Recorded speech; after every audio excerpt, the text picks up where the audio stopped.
Hey guys, so today we're going to be looking at standing waves, and specifically we're just going to be looking at the different segments we can get, the amount of segments that we can get from oscillating a string.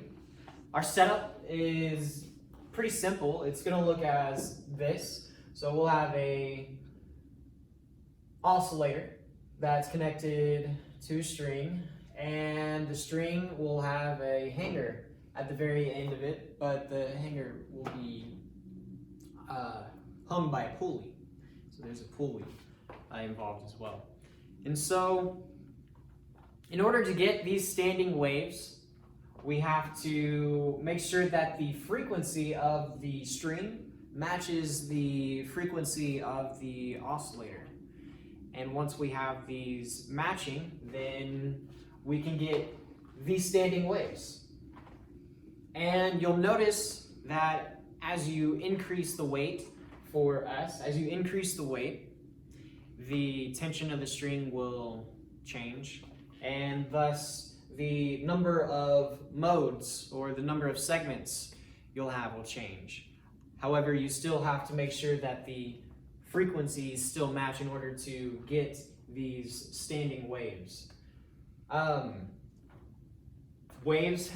These standing waves have these two things, nodes and antinodes.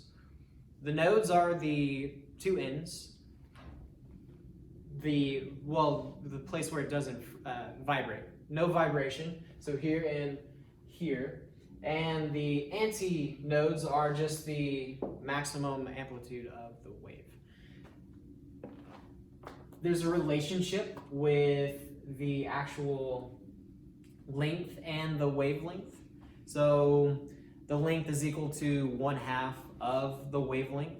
And as you increase the number of modes, where modes is equal to n, so as we increase the n value, our formula will come out to 2L over n, and it simplifies to simple values.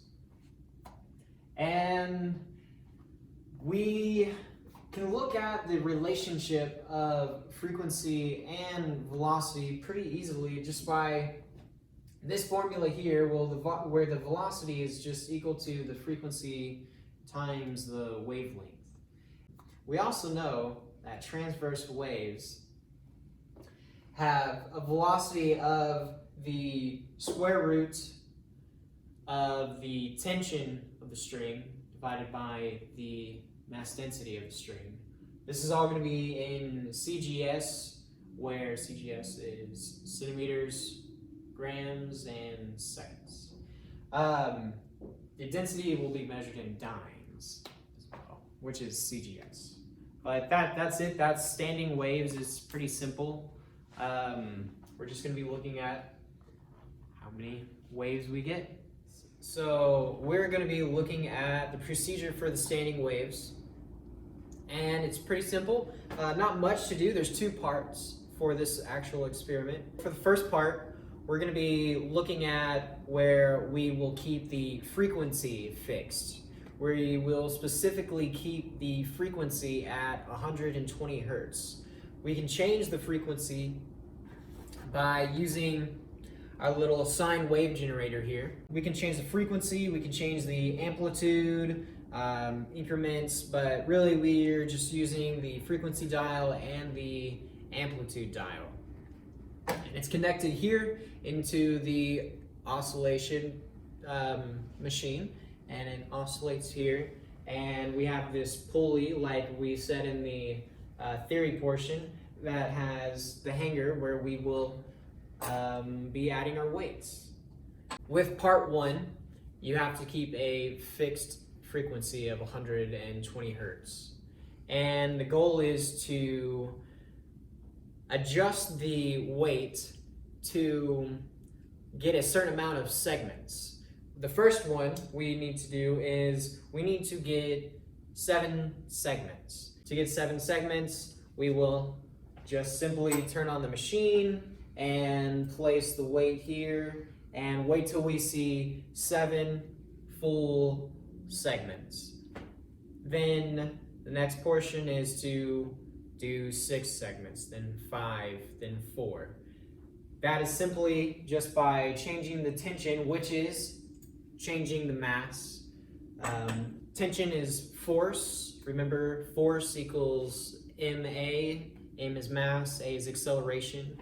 We'll be using CGS formats for everything in this lab. So centimeters, grams, seconds, dynes, all those. You'll be calculating the force. You'll be calculating the wavelength. You'll also calculate the velocity and the frequency. The distance, or rather the length, is going to be given to you on the data portion. The mass density of the string will be given to you in the data portion as well. Then once you have all the frequencies, you can calculate the average frequency. Once you have the average frequency, compare it to the frequency that we kept it at 120, and calculate the percent error. For part 2, we're going to keep the mass at a constant weight of 200 grams. You'll have to include the weight of the hanger. So really it's 150 grams, the hanger weighs 50, so 200 grams. And we're gonna calculate the tension in the string, and then also the wave velocity with the string. You'll then adjust the frequency.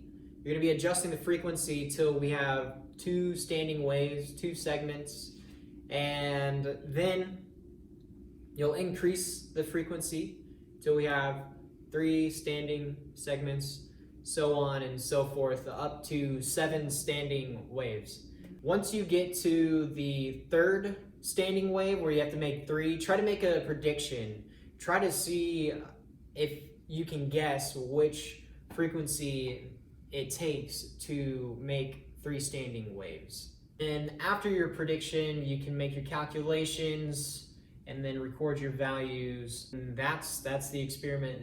This is not a hard experiment, just a lot of repetition.